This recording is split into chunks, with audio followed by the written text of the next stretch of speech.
Alam mo yung lola ko, 90, 90 years old na. Pero malakas pa rin. Pero nakapaglalaba pa.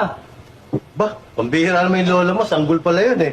Ba, yung lola ko, mas malakas doon, 95 anyos na. Yung sa'yo, 90 lang.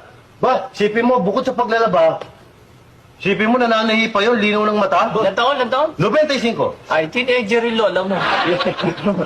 Dahil yung lola ko, 100 years old. Hindi lang sa bahay nagtatrabaho yun, sa bukid. Ba, anong ginagawa Ba, sa bukid? nag-aararo sa bukid. Yung mga kalabaw niya nga, patay na lahat. Siya na lang mismo nag-aararo. Ganun kalakas yung lola ko. Si Bleo? Bira 100. Wala yan sa lola ko. Yung lola ko, alam ba, isko ko ilang daan taon? Lola ko, ilan taon? 125. Bahay matanda. Hanggang ngayon, buhay pa.